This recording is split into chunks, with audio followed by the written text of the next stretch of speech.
Aplikasi dari RNSS sendiri di sini tersedia dalam dua platform. Pertama, ada platform website yang dapat diakses oleh smartphone, laptop, dan juga PC.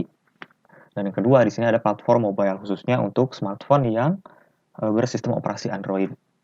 Nah, untuk website sendiri di sini tersedia dalam dua tampilan gitu ya. Pertama ada tampilan portal, yang kedua ada tampilan untuk klien dan juga admin.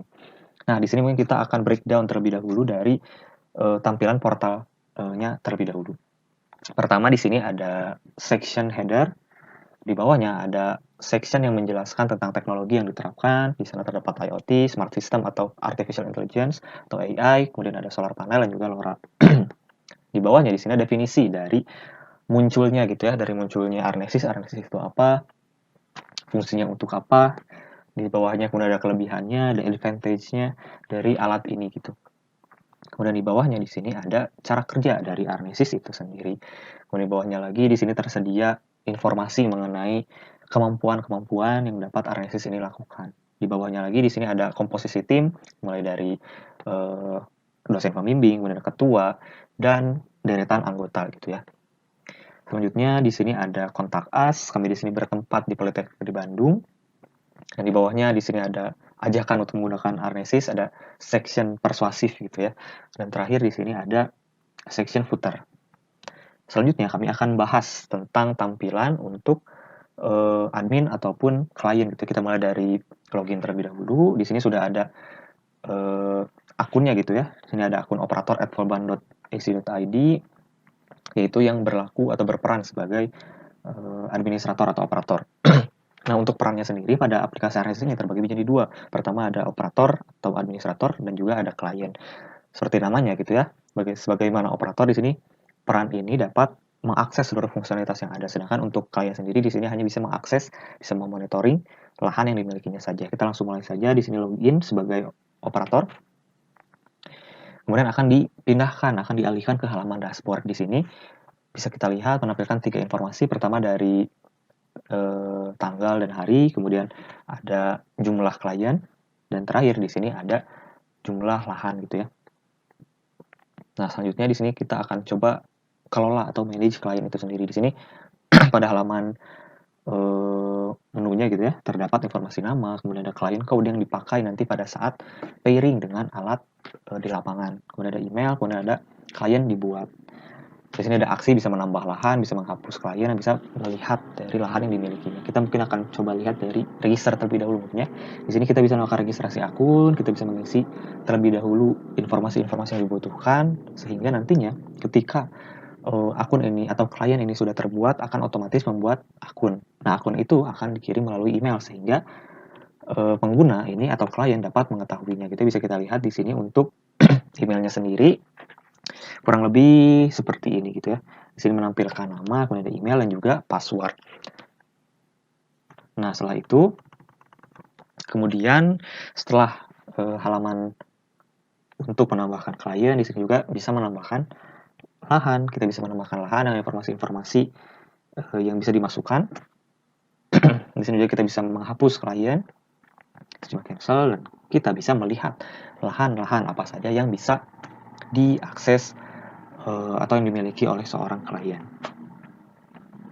Nah, untuk klien ini sendiri hanya memiliki satu lahan. Pertama, yaitu klien hanya memiliki lahan spinach. Dengan komposisi alat, ada satu perangkat utama dan satu perangkat pendukung. Nah, kita bisa buka dan tutup ya. Bisa buka dan tutup. Kita mungkin akan lihat terlebih dahulu. Kita juga bisa menghapus sebenarnya. Sebagai operator, kita coba akan langsung mengakses. Kita akan memonitoring secara langsung dari perangkat utama.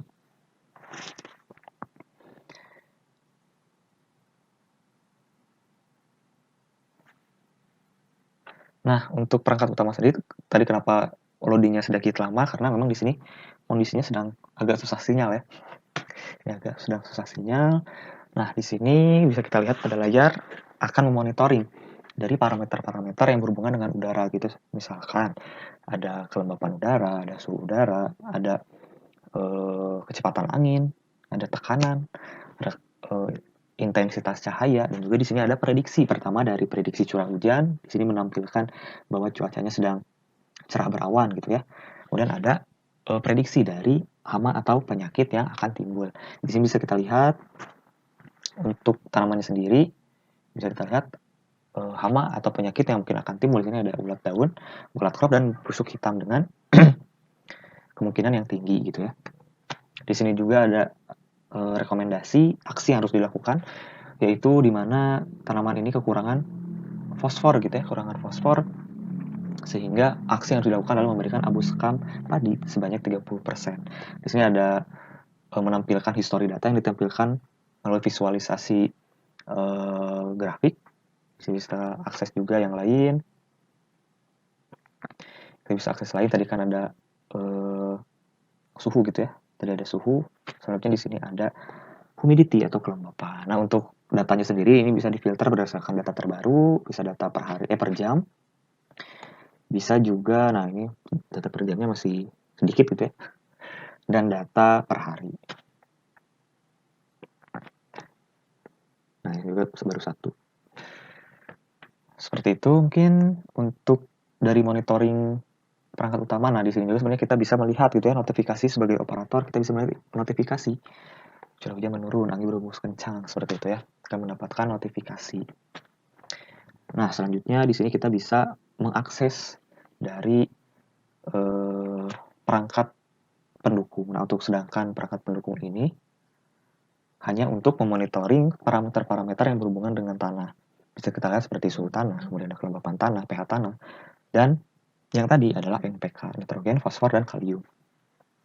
Mengapa tadi muncul notifikasi atau rekomendasi aksi yang harus dilakukan? Karena di sini kalium yang lebih atau kurang dari yang direkomendasikan pada tanaman spinach tadi. Sama seperti dari yang tadi ya. Di sini juga sama, kita bisa melihat riwayat dari parameter setiap parameter gitu. Nilai dari setiap parameter. Di sini kita bisa melihat kelembapan, ada suhu, pH, nitrogen, dan lain sebagainya. Sama seperti yang tadi juga, kita akan coba ganti gitu ya ke kelembapan. Nah, ini lumayan cepat ya, karena internetnya sedang bagus. Saya lihat pH di sini. Nah, ini juga sama tadi ya. Pertama ada dari data yang terbaru, ada data per jam. Kemudian di sini ada data per hari. Ini kita coba kembalikan ke halaman logout. Akan kembalikan ke halaman sign in lagi.